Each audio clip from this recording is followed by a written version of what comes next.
Okay, तो start करिए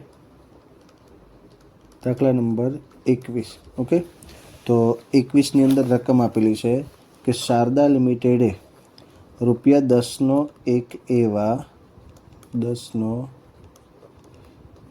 એવા 6 લાખ ઇક્વિટી શેર રૂપિયા બહાર પાડ્યા। પણ કઈ રીતે બહાર પાડ્યા છે રકમમાં જુઓ, ₹4ના પ્રીમિયમે। હવે આનો મતલબ શું થશે ધ્યાન રાખજો કે ₹10નો શેર અને ₹4 શું થશે પ્રીમિયમ, એટલે ટોટલ ₹14 શેરના થશે। રકમની અંદર આગળ આપેલું છે જુઓ કે અરજી સાથે, ઓકે, અરજી સમય કેટલા મંગાવ્યા 4। હવે ખાસ મંજૂરી સમયે રકમમાં જુઓ કેટલા આપ્યા છે 3 વત્તા પ્રીમિયમ એવું આપેલું છે। તો આપણને ખબર છે પ્રીમિયમ અહીંયા કેટલું હતું ₹4, તો 3 વત્તા ₹4 પ્રીમિયમના, એટલે અરજી સાથે ટોટલ થશે 7। ત્યાર પછી રકમમાં છે પ્રથમ અને આખરી હપ્તા વખતે ₹3।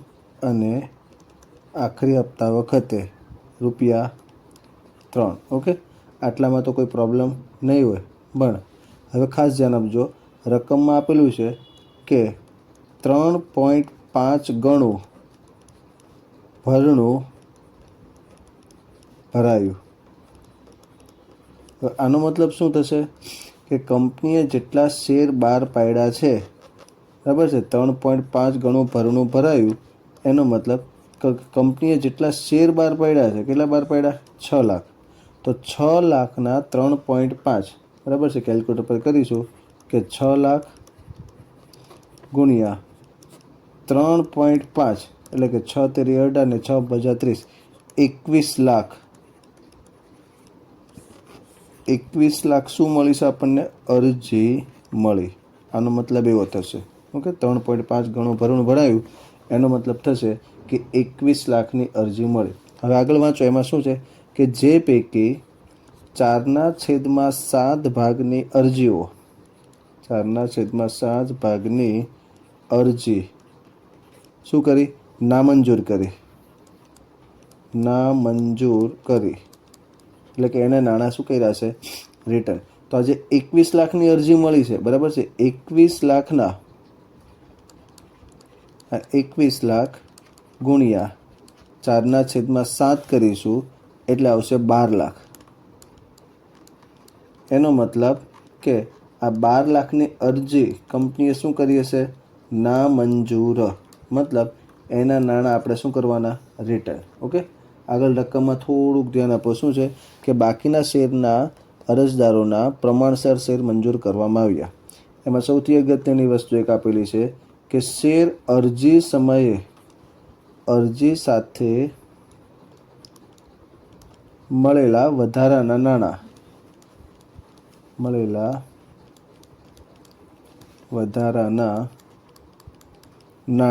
મંજૂરી, શેર મંજૂરી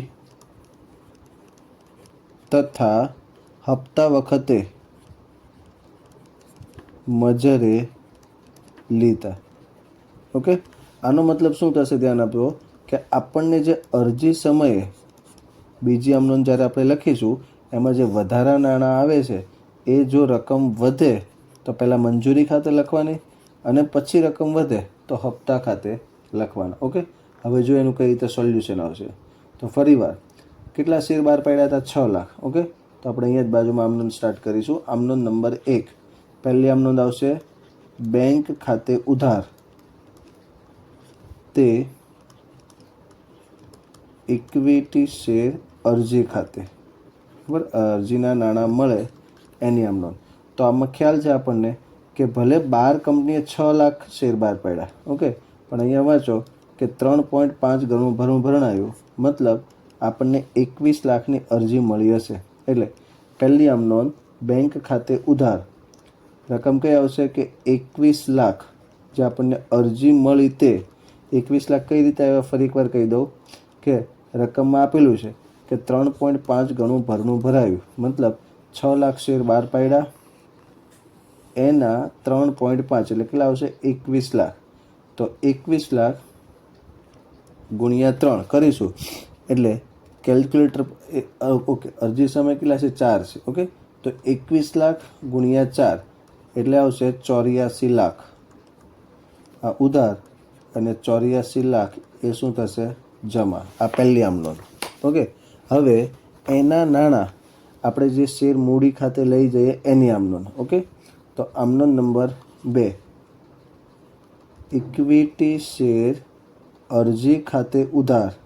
ઇક્વિટી શેર અરજી ખાતે ઉધાર સેમ રકમ લખીશું. કેટલી? 84 લાખ. કારણ કે પહેલી આમ નોંધમાં જેટલા જમા છે એ બીજી આમ નોંધમાં શું આવશે? ઉધાર. હવે ખાસ ધ્યાન રાખજો, તે ઇક્વિટી શેર મૂડી ખાતે, તે ઇક્વિટી શેર મૂડી ખાતે.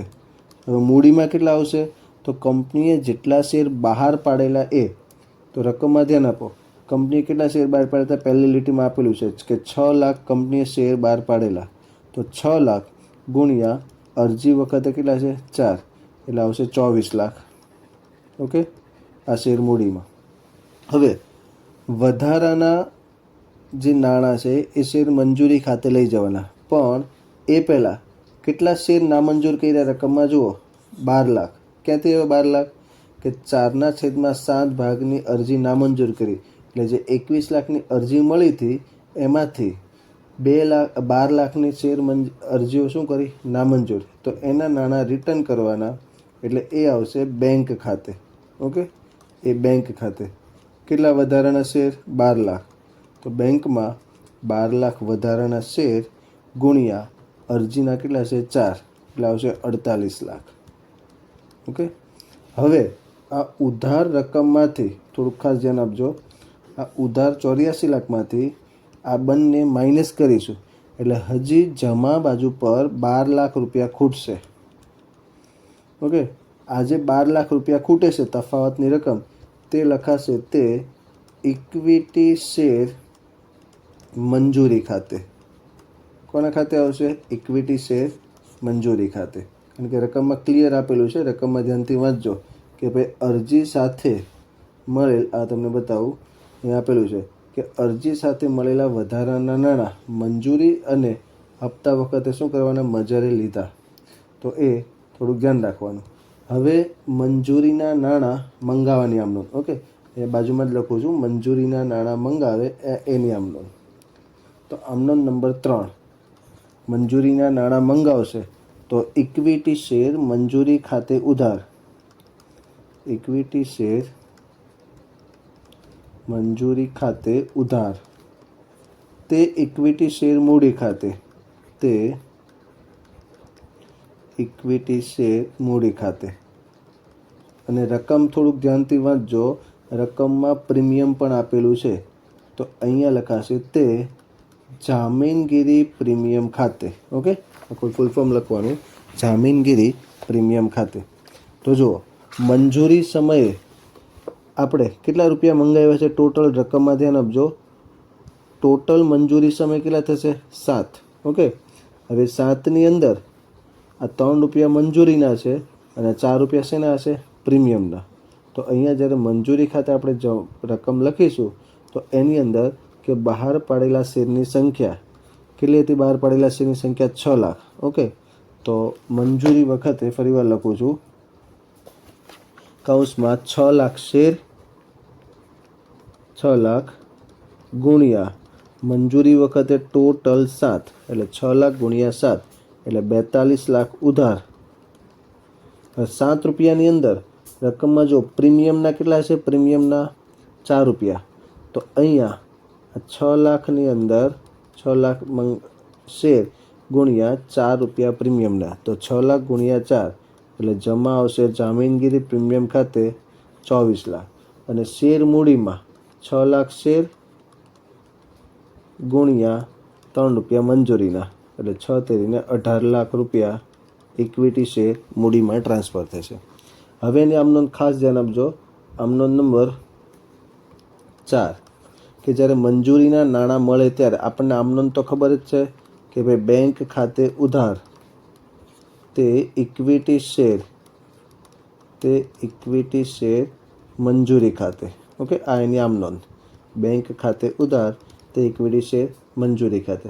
હવે આની અંદર ધ્યાન રાખજો, આપણે મંજૂરી વખતે ટોટલ નાણાં મંગાવ્યા કેટલા? આ 42 લાખ પ્રીમિયમ સહિત. એમાંથી આજે બીજી આમનોંધની અંદર સેકન્ડ આમનોંધમાં જે મંજૂરી ખાતે 12 લાખ જમા કર્યા એ શું કરવા પડશે? માઇનસ. કારણ કે આપણે 42 લાખ રૂપિયા મંગાવ્યા હતા. ઓકે, આ 42 લાખ મંગાવેલી રકમ પ્રીમિયમ સહિત, એમાંથી આપણને સેકન્ડ આમનોંધમાં 12 લાખ રૂપિયા મંજૂરી ખાતે આપણે એડવાન્સમાં જમા કર્યા છે. ઓકે, કે જે પ્રમાણસર ફાળવણીથી આપણે વધારાના નાણાં મંજૂરી ખાતે લઈ ગયા એના. એટલે 42 લાખ માઇનસ 12 લાખ તો કેટલા વધશે? 30 લાખ. તો અહીંયા બેંક ખાતે ઉધાર 30 લાખ તે ઇક્વિટી શેર મંજૂરી ખાતે 30 લાખ. ઓકે, આ મંજૂરીના નાણાંની મળ્યા એની આમનોંધ નંબર 4. ત્યાર પછી રકમની અંદર વાંચો, મંજૂરી પછી શું આવશે? પ્રથમ અને આખરી હપ્તો. ત્યાર પછી જુઓ, પ્રથમ અને આખરી હપ્તાના ટોટલ કેટલા છે? 3. તો હવે એની આમનોંધ લખીશું. ઓકે, એના નાણાં મંગાવે એની આમનોંધ નંબર 5. કે આમનોંધ નંબર 5 એમાં પ્રથમ કે આખરી હપ્તાના નાણાં મંગાવે એની આમનોંધ. તો એ તો સિમ્પલ છે, ઇક્વિટી શેર પ્રથમ કે આખરી હપ્તા ખાતે ઉધાર તે ઇક્વિટી શેર મૂડી ખાતે. તે ઇક્વિટી શેર મૂડી ખાતે. ઓકે, તો એમાં કેટલા શેર પર આપણે નાણાં મંગાવેલા? તો કે ભાઈ 6 લાખ. તો અહીંયા કૌંસમાં રકમ 6 લાખ શેરની સંખ્યા ગુણ્યા આખરી હપ્તા વખતે કેટલા આપેલા છે? 3. એટલે એની રકમ આવશે 18 લાખ ઉધાર અને સેમ 18 લાખ શું થશે? જમા. અને લાસ્ટમાં એના નાણાં મળે એની આમનોંધ. તો કે તો સિમ્પલ છે કે બેંક ખાતે ઉધાર તે ઇક્વિટી શેર પ્રથમ કે આખરી હપ્તા ખાતે સેમ રકમ 18 લાખ. ઓકે.